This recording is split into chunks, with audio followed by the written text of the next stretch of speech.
Bonjour à tous. Je suis ravie d'être là pour vous parler de la notion d'utilité, et plus particulièrement de la notion d'utilité dans nos métiers. Alors derrière ce terme, qui peut paraître d'une immense banalité, se cache en fait une notion éminemment complexe. A priori, on pourrait se dire que tout ce qui est utile est souhaitable. Et donc, à partir du moment où un produit, un service, une fonctionnalité est utile, c'est qu'il faut la proposer. Alors bien évidemment, c'est loin d'être aussi simple que ça. Étymologiquement, utile, ça veut dire qui peut servir à quelqu'un, qui lui est profitable, qui procure un avantage. C'est aussi ce qui est nécessaire. Alors avec ça, on a du mal à voir comment on peut se passer de fonctionnalités aujourd'hui qu'on dit utiles.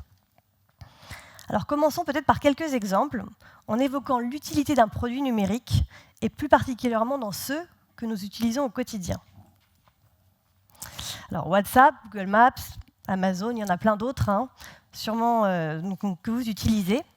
Ces trois applications, elles font partie aujourd'hui du top mondial des applications les plus téléchargées, les plus utilisées, ou encore mieux, sur laquelle les utilisateurs dépensent le plus d'argent. Au deuxième trimestre 2024, en France, Amazon Shopping, c'est la 7e application sur laquelle les utilisateurs dépensent le plus d'argent. Dans le top 3, on retrouve TikTok, Deezer et Tinder. Alors, on pourrait se dire, toutes ces applications hyper utiles. Ce sont des petits bijoux en matière de produits. Elles sont d'une simplicité déconcertante à utiliser. Elles sont utilisées par des millions, voire des milliards de personnes. Et comment vivre aujourd'hui sans ces applications, puisque désormais, elles nous sont devenues au quotidien indispensables. Alors moi, je suis venue vous parler de l'utilité appliquée à un média, et plus particulièrement du monde. Donc, alors en quoi l'utilité, la finalité du monde, est-elle similaire ou différente de ces produits ? Alors la réponse n'est pas du tout évidente. J'ai beaucoup réfléchi en me demandant quels auteurs philosophiques allaient pouvoir m'aider à y répondre. Et puis finalement, la réponse m'est venue au détour d'une conversation sur WhatsApp avec ma mère. Donc j'échange régulièrement avec ma mère, c'est une ancienne prof de français qui a fait beaucoup de travail sur des textes philosophiques.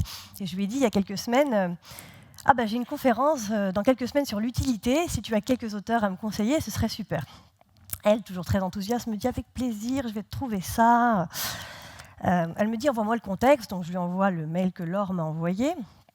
Et je me dis avec ça, c'est bon, je vais avoir tout ce dont j'ai besoin dans quelques semaines.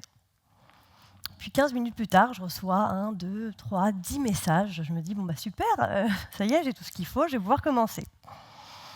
Et donc j'ouvre la conversation et là je vois 10 remarques et questions, dont je vous ai sélectionné sûrement les meilleures.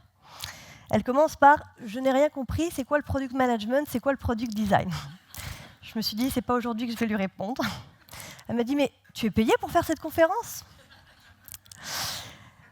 Mais avec ça, quand est-ce que tu vas t'occuper de tes enfants ?» Et Andrea, c'est mon conjoint, « Le pauvre, tu n'as plus de temps pour lui. » Alors c'est vrai, elle a raison de poser toutes ces questions. Juste pour info, ça fait 4 ans que je ne suis pas allée au cinéma, ça fait au moins 5 ans que je n'ai pas remis les pieds à la Cinémathèque française. J'ai dû faire 2 restos avec mon conjoint, c'est vrai, depuis 4 ans. Donc je me suis dit, mais c'est vrai, pourquoi je fais ça ? Pourquoi je fais cette conférence ? Pourquoi je viens ici ? Pourquoi je vais passer du temps à la préparer ? Et en fait, je me suis dit, mais en fait, parce que ça m'est utile, parce que je vais avoir appris des choses, parce que j'ai envie d'échanger aussi avec les personnes sur ce sujet. Donc utile, parce que ça va me changer, que je vais m'être enrichie en faisant cette conférence, que j'aurais appris des choses et que je ne serais pas ressortie en étant la même personne. Et en fait, j'ai eu ma réponse, parce que je n'ai pas eu les auteurs en attendant. Donc j'ai eu la réponse, je me suis dit, mais en fait, quand on utilise le monde, quand on le lit, on n'est plus la même personne avant et après l'avoir lu. Sauf si vous êtes un expert du sujet, bien évidemment. Vous vous êtes amélioré, vous vous êtes enrichi, vous avez évolué positivement. Il y a donc des degrés d'utilité dans les produits. Et si on voulait être très précis, on devrait même dire que WhatsApp, Google Maps, Amazon, c'est pratique. C'est pas utile en fait. C'est pratique parce que ça améliore notre quotidien. Mais on reste la même personne avant et après l'avoir utilisé. Alors, je ne fais pas ici de comparaison avec les produits qui sont absolument nécessaires, hein. Manger, s'habiller, se soigner, dans la mesure bien sûr. Les produits vraiment utiles sont ceux qui nous font sortir plus grands, qui nous rendent plus riches personnellement. C'est qui développent notre sens critique, notre humanité et notre capacité à faire mieux demain. Le problème, c'est que nombre de services aujourd'hui sont considérés comme utiles, voire nécessaires à tort. Alors, j'ai quand même un auteur. C'est exactement ce que disait Tocqueville il y a très longtemps, bien avant la pyramide de Maslow. Il disait « J'ai montré qu'à l'origine des sociétés, les hommes n'avaient guère que des besoins naturels, ne cherchant qu'à vivre. Mais à mesure que les jouissances de la vie sont devenues plus étendues, ils ont contracté l'habitude de se livrer à quelques-unes d'entre elles. Et celles-là, donc les jouissances, ont fini par leur devenir presque aussi nécessaires que la vie elle-même. » Et ensuite, il donne un exemple intéressant, qui est très fort, hein, mais il donne un exemple, il dit « C'est ce qui s'est passé avec l'industrie du tabac et les Indiens. » C'est-à-dire que les Indiens, en fait, cherchaient à manger, cherchaient à survivre, et que le jour où le tabac leur a été proposé, c'est devenu une nécessité absolue, presque autant que manger. Et ce que dit Tocqueville ensuite, il dit « Le problème avec toutes ces jouissances, c'est que c'est l'usage qui en fait, que ça devient des produits nécessaires, indispensables, à tort. » Alors, j'ai essayé de trouver des exemples d'entreprises, de services utiles, au sens où je l'entends, hein, qui vous transforment positivement. J'ai par défaut exclu l'industrie culturelle, où je trouve que c'est particulièrement facile d'en démontrer le bien fondé sur l'utilité, le théâtre, les livres, l'art, qui vous apportent par essence quelque chose, qui vous font évoluer. Peut-être alors quelques exemples différents qui, moi, depuis que j'y ai réfléchi, hein, vraiment depuis que j'ai travaillé sur cette conférence, m'ont fait complètement revoir ma perception sur certaines industries. Un premier exemple, que j'ai eu d'ailleurs, qui est le coaching auprès d'individus ou d'entreprises, pour aider justement les personnes à évoluer, que ce soit dans une mission, dans leur comportement. Par exemple, tout simplement, l'aide à la prise de parole pour les femmes en entreprise, qui, de mon point de vue, est extrêmement utile. Un deuxième exemple, c'est les applications qui permettent d'inciter au bien-être, donc au sport, à la perte de poids, à condition que ça reste une motivation, que ça ne tourne pas à une obsession. Un dernier exemple, toujours lié au bien-être, et moi qui m'a énormément fait réfléchir en tant que personne issue du marketing, c'est l'application française de méditation Petit Bambou. Alors moi, je me suis abonnée en 2023, lors de ma deuxième grossesse. Je me suis dit, bon, pour cette grossesse, il faut que je dorme. Il faut que je dorme bien. Donc, je me suis abonnée, et au bout d'un an, je n'ai pas renouvelé l'abonnement.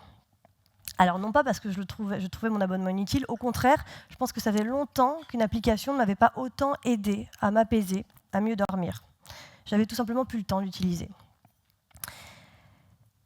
Donc, je me suis désabonnée, et j'ai vu ce message. Petit Bambou espère que vous avez progressé et appris sur la méditation ainsi que sur vous-même. Sur le coup, je ne l'ai même pas lu, en fait, hein, je l'ai retrouvé pour la conférence. J'avais dû le lire, mais ça ne m'avait fait aucun effet. Maintenant, quand je le relis, je me dis « Ok, je comprends mieux ». Donc, quelques mois plus tard, quand je suis revenue de congé maternité, j'ai décidé de contacter Petit Bambou. J'ai échangé avec le DG, le directeur général. Ce n'est pas forcément évident hein, d'envisager un partenariat quand votre entreprise traite de l'information relativement anxiogène au quotidien, tandis que l'autre essaie plutôt d'apaiser. Alors j'échange avec les équipes de Petit Bambou, on trouve des pistes, c'est super. Mais alors, au sujet de potentiellement écrire à leurs abonnés pour faire la promotion du monde, hein, de l'abonnement, il me dit non, c'est pas possible, ça on fait pas. Alors, je lui dis mais pourquoi? Il me dit on ne sollicite jamais nos abonnés en fait, jamais. Quand ils sont utilisateurs et même après, quand ils s'en vont, on ne les retient pas. Alors moi, c'est contraire à tous mes principes marketing, hein, en tout cas ceux que j'ai développés au monde. Il faut engager les lecteurs, il faut les engager avant, il faut les engager pendant, il faut les engager après. Mais en fait, parce que la mission même de Petit Bambou, c'est de ne pas solliciter ses utilisateurs. C'est de les accompagner à aller bien, à aller mieux pendant une période où ils en ont besoin. Et le jour où l'utilisateur décide que c'est fini, Petit Bambou n'ira pas les récupérer. Parce que Petit Bambou, il a accompli sa mission. Et que c'est une mission en fait qui est finie. Alors moi, ça m'a fait beaucoup sur le coup, et ça me fait encore réfléchir sur ce qu'on veut proposer en matière de sollicitation ou qu'on ne veut pas justement proposer à nos utilisateurs. Surtout quand une part de lecteurs, abonnés, alors c'est une part encore aujourd'hui très faible, mais qui est grandissante, vous parle d'angoisse, d'anxiété informationnelle au quotidien, ce qui les incite parfois du jour au lendemain à ne plus vous lire, voire à se désabonner. Alors, dans l'évolution, dans la transformation positive des utilisateurs, et notamment des lecteurs, les médias jouent un rôle important. J'aimerais maintenant vous parler du rôle des médias, justement, dans l'utilité, et plus particulièrement au monde, au sein duquel je travaille maintenant depuis plus de 8 ans, et où je suis passée par différents postes, donc de l'acquisition d'audience au marketing, en passant aujourd'hui à la direction des opérations numériques, et en passant par la stratégie d'abonnement ou le marketing des produits. Voilà. Alors tout d'abord, on pourrait se dire qu'on peut vivre sans les médias, sans leurs applications, sans leur site web. Bien oui, on pourrait. Mais je vous le dis, ça ne s'appellerait plus une démocratie. On s'est pendant très longtemps dispensé d'organes d'information quand ils n'existaient pas. Et ils sont pourtant aujourd'hui l'un des piliers et l'un des garants de nos démocraties. Parce que les médias, de qualité, ils développent l'esprit critique. Ils amènent du terreau fertile pour une pensée plus riche. Ils diversifient les points de vue. L'essence même des médias, c'est le maintien de la démocratie. Alors c'est vrai que parmi eux, le Monde revendique une mission d'utilité publique. Sa mission principale, c'est informer avec rigueur et honnêteté le lectorat le plus large possible. Sa mission, elle est par défaut utile en faisant évoluer si possible positivement, ses lecteurs grâce à l'information. Et ce positionnement, il nous oblige, au sein des équipes du Monde, à maintenir un équilibre constant entre nos impératifs éditoriaux, donc éthiques, et notre développement économique. Et pour y parvenir, il faut sans cesse qu'on trouve des formats, des services ou des thématiques innovantes, mais sans jamais perdre de vue nos valeurs. Alors, toutes les décisions relatives au développement de fonctionnalités, et notamment numériques au monde, elles vont dépendre de la cohérence avec la ligne éditoriale et aussi, bien sûr, de nos contraintes budgétaires, ce qui facilite plus ou moins, du coup, nos priorisations stratégiques, même si ce n'est pas facile. Alors déjà, on a 2 grands garde-fous qui nous permettent de protéger l'indépendance totale de nos rédactions et le respect de nos valeurs. Le premier, ça concerne la gouvernance de notre groupe. Voilà, parce qu'il y a Le Monde, mais aussi on a un groupe. On a aussi Télérama, Courrier International et Nouvelle Obs dedans. Alors depuis 2010, on a des actionnaires majoritaires auprès desquels, au moment de la recapitalisation du groupe Le Monde en 2010, les rédactions et les personnels du groupe ont obtenu des garanties d'indépendance. Alors ces garanties, je vous le dis, moi je le constate au quotidien, elles sont réelles. En 2018, après une entrée au capital non sollicitée d'un nouvel actionnaire, milliardaire, il y a une mobilisation immédiate, énorme, de la part des salariés et du lectorat. Ce qui a débouché alors sur ce qu'on appelle la création d'un droit d'agrément, ce qui signifie tout simplement en fait, que notre pôle d'indépendance, qui est composé par les sociétés de journalistes et de personnel des titres du groupe Le Monde, a un droit de vote préalable à toute évolution notable du capital. Ça veut dire qu'ils peuvent bloquer l'arrivée d'un nouvel actionnaire non désiré. Le deuxième en 2023, et c'est peut-être aussi le plus important, et je le cite ici parce que c'est assez rare dans la presse pour être mentionné, c'est la création d'un fonds de dotation, il s'appelle le Fonds pour l'indépendance de la presse, au sein duquel nos actionnaires majoritaires, donc Xavier Niel, Mathieu Pigasse, ont apporté l'ensemble de leurs actions. Et ces actions sont devenues incessibles en étant dans le fonds. Donc par ces 2 actions, par le droit d'agrément et par le fonds de dotation, le pôle d'indépendance et justement le fonds de dotation, dont le conseil d'administration est dirigé par un ancien directeur de la rédaction du Monde, sont les 2 principaux actionnaires. Alors il faut savoir quelque chose au Monde, et surtout dans le groupe, c'est que le groupe Le Monde n'a jamais versé de dividendes à ses actionnaires. Et il n'est pas prévu qu'il en verse un jour. L'actionnariat concentré aujourd'hui autour de l'actionnariat salarié et du fonds de dotation rend toute stratégie de plus-value impossible, ce qui garantit finalement que l'ensemble de nos éventuels bénéfices soit intégralement réinvestis dans l'enrichissement de notre offre éditoriale. Alors, le deuxième garde-fou, il concerne l'élaboration de chartes qu'on a fait, que les rédactions et que le directoire ont mis en place. Ce sont des chartes qui nous empêchent de faire ce qu'on veut, en fait, en matière éditoriale, marketing et publicitaire. Elles garantissent le respect de nos valeurs et elles nous permettent d'une certaine manière, alors de manière très macro, de nous aligner tous ensemble sur des objectifs communs. La première charte qui a été créée, elles sont toutes consultables en ligne, c'est la charte d'éthique et de déontologie du monde. Elle a été créée en 2010 et elle garantit le respect des principes essentiels d'indépendance, de liberté et de fiabilité de l'information. Elle précise les droits et les devoirs des journalistes, mais aussi des dirigeants et des actionnaires en la matière. Il y a une charte aussi des décodeurs qui explique qu'ils ne font pas de journalisme spéculatif, qui ne se base que sur les faits. Une charte publicitaire en 2023 qui permet de bien distinguer la différence entre un contenu rédactionnel et un contenu publicitaire. Une charte des rectificatifs qui peut paraître comme ça anodine, mais pas du tout, c'est qu'elle permet au monde d'assumer les éventuelles erreurs que la rédaction peut faire et surtout de les rectifier de façon très claire et systématique auprès de nos lecteurs. Une charte climat et environnement 2023 qui nous engage dans la protection de l'environnement et une charte sur l'intelligence artificielle qui nous dit exactement là où nous n'irons pas en matière d'IA. Alors ces chartes, elles sont essentielles, mais c'est aussi une énorme contrainte. Et elles nous obligent vis-à-vis de nos lecteurs.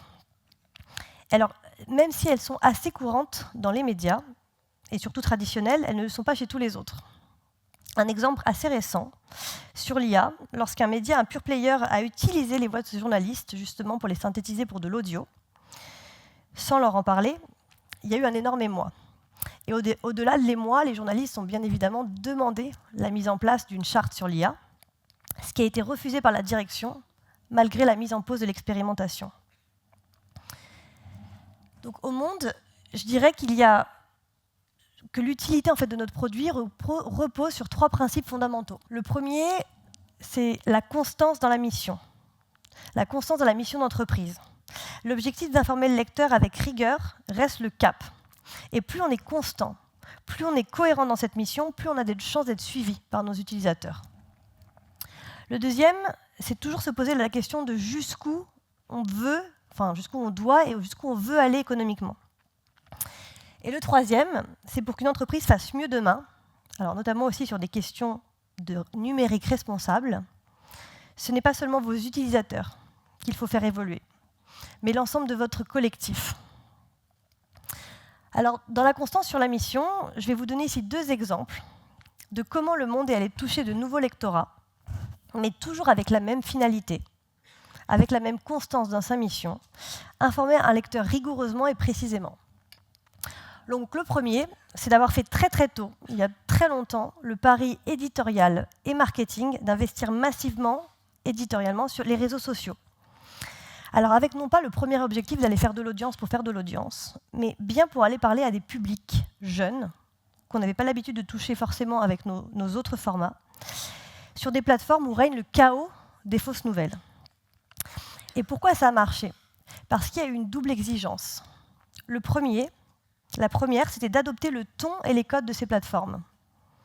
Et surtout la deuxième, c'était de continuer à faire notre journalisme avec la même rigueur. Alors pourquoi j'ai sélectionné cet exemple? Ça, c'est sorti il y a quelques jours ou semaines. C'est une vidéo qui a été faite par Service Vidéo qui a été victime, qui explique comment Free a été victime d'une cyberattaque.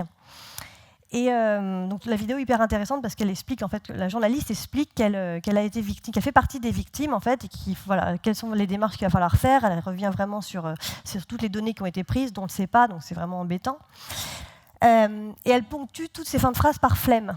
Donc moi, je regardais la vidéo, je regarde toute la vidéo et je me dis « Ah, c'est intéressant ». Et le soir, je dis à mon conjoint « T'as vu, je t'ai envoyé la vidéo, tu l'as regardée ?» Et il fait « Ouais, c'est intéressant ». Et moi, je lui dis « Par contre, j'ai pas compris pourquoi elle ponctue toutes ces fins de phrases par flemme ».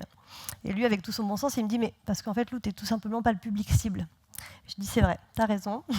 Je sais pas comment je dois le prendre, mais c'est vrai ». Un autre exemple, et peut-être l'un des plus importants du moment pour le monde, c'est celui des lives. Alors, c'est un format qui consiste à traiter un événement en direct, tout en s'efforçant de répondre aux questions de nos lecteurs. Le Monde, c'est l'un des premiers titres, voire le premier titre de presse à avoir lancé ce format, c'est un nouveau format en 2010.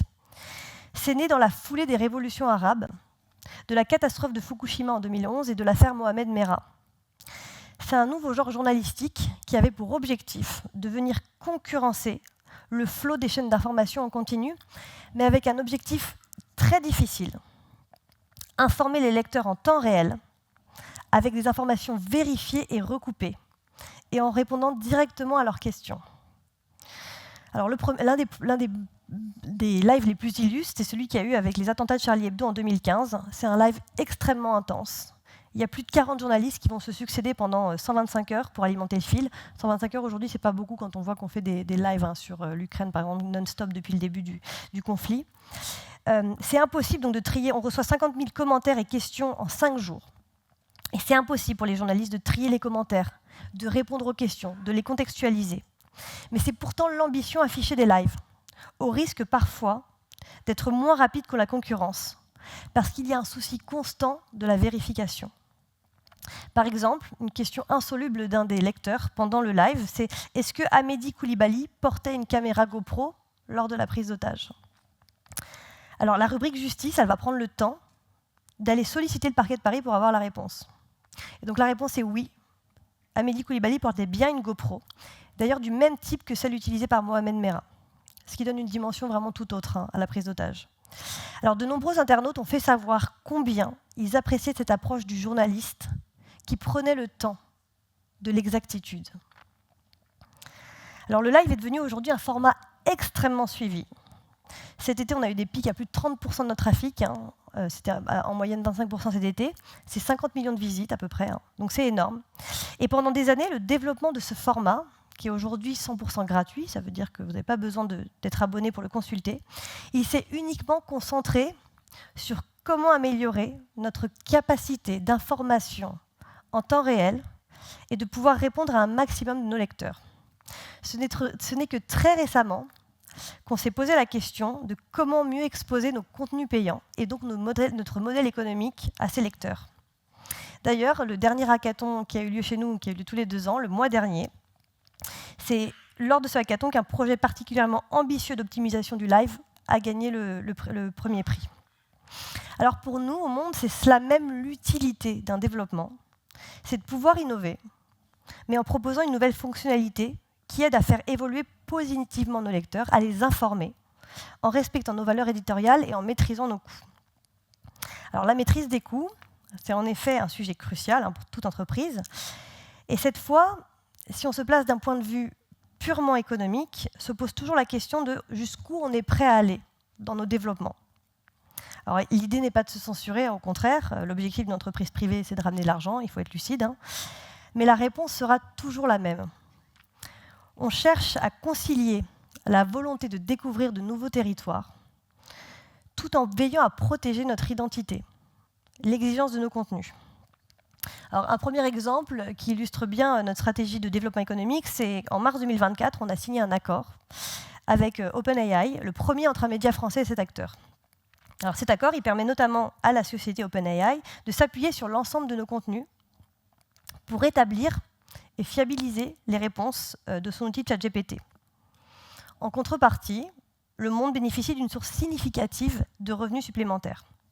Les équipes du Monde, elles peuvent aussi, en contrepartie, s'appuyer, si elles le souhaitent, sur les technologies d'OpenAI pour développer des projets ou des fonctionnalités qui utilisent l'IA.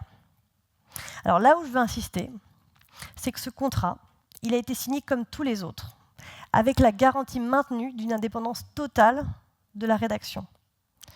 Jamais un partenariat de ce type n'entravera la liberté d'enquête des journalistes sur l'IA en général et sur OpenAI en particulier. On a même annoncé au même moment qu'on allait renforcer nos effectifs journalistiques sur les capacités de reportage et d'investigation dans son domaine clé de l'innovation technologique. Alors, une autre fonctionnalité dont je veux vous parler, et sur lesquelles j'ai vraiment beaucoup aimé travailler au Monde, c'est celle qui empêche les lecteurs de partager leur compte abonné. En fait, aujourd'hui, vous ne pouvez pas consulter Le Monde en même temps qu'une autre personne. Alors, ce sujet il a été très souvent étudié en interne, et c'est en 2019, donc on connaissait, on savait qu'il y avait de la fraude. Moi, je m'étonne après qu'un ami m'a dit, au détour d'une conversation, alors il me dit, c'est génial, nous, toute notre boîte, elle lit Le Monde le midi, on a tous des accès, en tout cas, on peut le lire, c'est super utile. Moi, dans ma tête, je fais c'est génial, et je sais très bien pour qui il travaille, et je sais très bien qu'il n'y a pas d'abonnement professionnel. Donc je me dis, OK, je vérifie, donc bien évidemment, il n'y a pas. Et c'est une entreprise avec des milliers de personnes. Donc je vous laisse imaginer le manque à gagner. Donc j'en discute à l'époque avec le directeur technique, qui comprend derrière tout de suite l'enjeu économique. Et quelques mois plus tard, donc c'est en septembre 2019, il vient nous voir et il nous dit « J'ai quelque chose pour vous ». Et il me présente une solution extrêmement aboutie, très fonctionnelle, prête à être déployée pour empêcher la fraude. Sauf que là, on est face à une innovation majeure sur le marché. Parce que déjà, on serait le premier média dans le monde, en fait, à proposer cette fonctionnalité-là. Donc c'est une vraie évolution pour nous. La deuxième, c'est que nos lecteurs, ils ne sont pas du tout habitués à ce genre de friction sur le numérique. Déjà parce qu'ils ont été habitués à se partager le papier au sein de leur famille ou avec leurs amis. Et surtout, on ne les a jamais empêchés. Donc on réfléchit, on a mis du temps, en fait, avant de se dire on se lance. Et on se dit, bon, le seul moyen pour que cette fonctionnalité elle soit vraiment utile pour nous, c'est à deux conditions. La première, c'est qu'elle ressemble à des fonctionnalités déjà existantes sur le marché, pour que les abonnés en fait soient aient le moins de friction possible. Et c'est aussi que les abonnés en comprennent l'utilité économique pour nous. Donc on a fait le choix, en fait, finalement, d'utiliser un système qui se rapproche le plus du fonctionnement de Spotify, en se disant que c'était une valeur sûre, pour que les lecteurs soient le moins perturbés possible. Alors, avec les équipes marketing et produits, on a aussi énormément travaillé le texte d'explication qui apparaît, en fait, quand cette petite pop-it, comme on l'appelle en interne, apparaît. Donc, résultat, le jour où on a lancé cette fonctionnalité en production, on y allait vraiment de manière progressive, on avait staffé à fond toutes nos équipes du service client. Voilà, on avait vraiment renforcé. On s'attendait à des appels massifs de nos clients, on était prêts. Voilà, on avait peur, mais on était prêts. Donc on lance en lancement progressif et quand on atteint 0 connexion simultanée, ça veut dire que les gens ne peuvent plus se connecter ensemble, et on reçoit 83 appels dans la semaine. On attendait 10 fois plus. Donc là, on se dit, c'est pas possible, il y a un problème. Et en fait, en y réfléchissant, on s'est dit, en fait, les gens déjà, ils doivent avoir super honte de nous appeler, de nous dire, oui, je peux plus frauder, comment je fais pour frauder, voilà. Et la deuxième, c'est qu'on avait, je pense, vraiment bien expliqué, mais pris le temps d'expliquer dans cette partie qui est très longue, en fait, vous ne voyez pas en dessous, mais il y a beaucoup de texte qui s'affiche, notre démarche auprès des utilisateurs. Alors, c'est cette fonctionnalité qui nous rapporte aujourd'hui le plus d'abonnés B2B sans qu'on l'ait optimisé depuis. Alors, on ne fait pas que les choses parfaitement, il y a eu aussi un raté sur ce sujet. Donc ça, elle est sortie en décembre 2019. Et en fait, on l'avait pensée, cette fonctionnalité, pour qu'elle sorte en même temps que des offres d'abonnement multi-comptes, donc une offre duo et famille en plus de l'offre qui est individuelle. Et on avait tout pensé pour que ces offres et cette fonctionnalité sortent en juin 2020. Sauf qu'en décembre, on va voir notre patron, notre PDG, on lui dit hyper content, on a une fonctionnalité, c'est super, ça y est, elle est prête, mais il faut qu'on la finalise un peu, il faut vraiment qu'elle soit parfaite pour la sortir en juin 2020 avec les offres. Et il nous dit non, on la lance demain. Alors on nous dit non, on la lance pas demain parce qu'on n'a rien à proposer en face au lecteur. Il dit c'est pas grave, on la lance demain, vous vous débrouillez. Donc on l'a lancée. Alors on a eu énormément de mal au début en fait à trouver des solutions pour nos lecteurs parce qu'ils appelaient, ils disaient mais en fait moi je l'utilisais avec ma famille, je comprends l'utilité économique, mais comment je fais pour que ma sœur, ma femme puisse lire en fait le monde avec moi derrière. On n'avait pas de solution. Donc ça a été très compliqué pendant 6 mois. Donc après la constance dans la mission et la question du développement économique, le troisième et dernier point, c'est celui du collectif.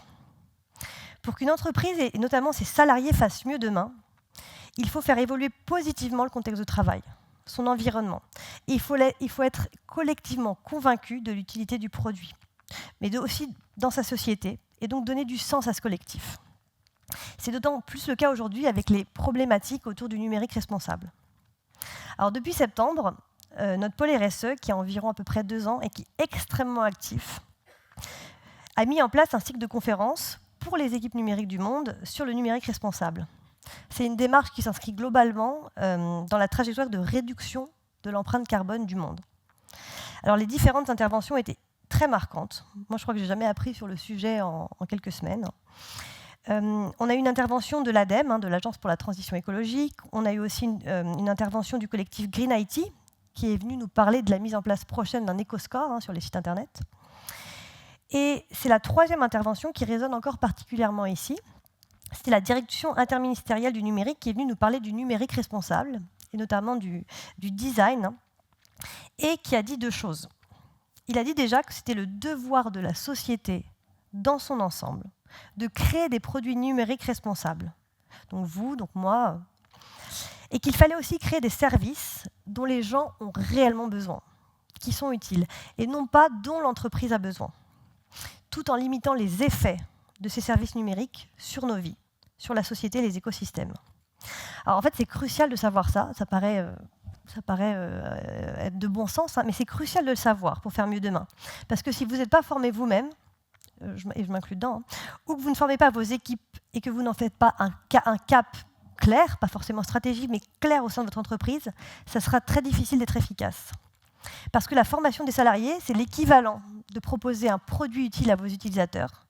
C'est pouvoir les enrichir, c'est les faire évoluer positivement et développer leur esprit critique pour les aider à faire mieux demain en entreprise. Alors faire mieux demain, ça ne se fait pas sans prise de conscience, mais surtout, ce que moi j'ai compris au monde, c'est que c'est vraiment des sujets qui prennent du temps, qu'il est difficile d'en voir les effets tout de suite, d'où l'importance de les commencer aussi le plus tôt possible. Alors sur le sujet de l'accessibilité, par exemple, je pense qu'il faut être sincère. C'est un sujet qui n'est pas du tout simple à défendre en interne, c'est la réalité, dans le secteur privé notamment, dans une roadmap très contrainte, tout simplement parce qu'on a du mal à démontrer son retour sur investissement par rapport à d'autres fonctionnalités. C'est souvent peut-être même l'un des premiers sujets qui saute, si on doit arbitrer. Alors au monde, on a la chance d'avoir des équipes, notamment UX Design, qui travaillent depuis très longtemps sur le sujet, qui sont collectivement convaincus de la nécessité d'y consacrer du temps. Alors moi, sur ce sujet, pour initier et convaincre les directions dont je fais partie, je n'ai pas d'autres conseils que les suivants, c'est intégrer l'accessibilité par petites briques, comme ce qui a été fait pour le monde, en démontrant, si possible, les impacts positifs dès qu'il y en a, et surtout jouer sur la régulation, qui va être en la faveur de ce sujet dans les prochaines années. Concernant l'éco-conception, la problématique elle est vraiment similaire. En 2022, en parallèle de tous les petits chantiers techniques qui ont été entamés pour réduire l'empreinte carbone de notre site et de nos applications, la direction technique entame un projet majeur pour tenter de réduire drastiquement l'empreinte carbone de notre site. Ils le font grâce à la solution externe et open source GreenFrame. Donc ils se donnent un objectif ambitieux, ils se disent on va réduire de 30% les objectifs et on va y arriver. Ils y parviennent à 21%. Voilà. Donc on leur demande qu'est-ce qui s'est passé en fait, et le directeur technique de l'époque a expliqué. Il dit en fait c'est vrai que c'était haut, mais il faut le voir aussi que pas nécessairement. C'est surtout qu'on avait déjà en fait mis en place depuis longtemps des petites optimisations régulières qui ont porté leurs fruits. Moi je trouve que même si on n'a pas atteint cet objectif, ce projet quand même a eu le mérite de rendre visible le sujet en interne. Alors j'ai aussi appris hier, que je ne savais pas forcément, qu'une de nos plus grosses valeurs en éco-conception sur notre application, l'application du monde, celle que vous utilisez tous là, celle qui est noire, c'est de rester disponible le plus longtemps possible. C'est que cette version, en fait, c'est de rester disponible le plus longtemps possible sur d'anciens téléphones pour que nos utilisateurs évitent d'en racheter et donc de polluer à cause du monde. Enfin, en plus du cycle de conférences sur le numérique responsable, qui j'espère ne va pas s'arrêter là et qui pour moi a été une initiative extrêmement utile, on a depuis 2 ans aussi des formations qui sont dispensées à l'ensemble de nos salariés. C'est la fresque du climat et l'atelier d'automne. Et le petit plus sur la fresque du climat, c'est qu'elle est dispensée par des salariés en interne. Alors je me souviens encore, quand le formateur externe de la fresque du climat, d'abord il y avait un formateur externe qui a formé ensuite des salariés, il était venu former le COMEX de façon pilote, pour voir comment ça prenait. C'était il y a 2 ans. Et je me souviens qu'il nous avait fait part de sa pression en tout début de formation. Il était venu me voir, il m'avait dit, en fait, je suis stressé. Il avait dit, je suis stressé, j'ai peur de vous former, voilà. Mais je suis content quand même, et j'espère que je serai à la hauteur de cette formation. Alors moi, j'aurais qu'une réponse à lui dire aujourd'hui. C'est que c'est nous qui aurions dû à l'époque avoir la pression et le stress de savoir si individuellement ou collectivement on était dans les clous pour réduire l'empreinte carbone ou non. Alors pour conclure, je dirais que l'humain, il est avide d'apprendre. C'est souvent la raison d'ailleurs pour laquelle il va changer de travail, parce qu'il n'apprend plus. On pourrait aussi dire que c'est le cas en amitié et en amour. C'est pour cette raison que les produits utiles qui font évoluer l'humain positivement sont absolument cruciaux. Alors de mon côté, depuis que j'y ai réfléchi, je ne regarde plus du tout les entreprises de la même manière. À chaque fois, je essaie de me poser la question, mais est-ce que ce produit, ce service, cette fonctionnalité, il m'apporte vraiment quelque chose? Est-ce qu'il m'aide à évoluer positivement? Est-ce qu'il m'enrichit personnellement, ne serait-ce qu'un peu? Si on doit s'orienter progressivement vers une sobriété, quelles sont les jouissances numériques qui resteront et qu'on trouvera réellement utiles? En tant que citoyen et professionnel, on doit se poser la question de comment on fait mieux demain. On doit être capable de questionner l'utilité de son produit, de ses fonctionnalités, mais aussi dans l'entreprise dans laquelle vous êtes aujourd'hui. Est-ce que j'aide à transformer positivement, ne serait-ce qu'un peu mes utilisateurs, peut-être même la société, non pas en étant pratique pour eux, mais en étant réellement utile? On parle beaucoup d'augmenter, mais la réelle augmentation, c'est celle qui enrichit l'homme personnellement, c'est celle qui l'aide à évoluer positivement. Merci.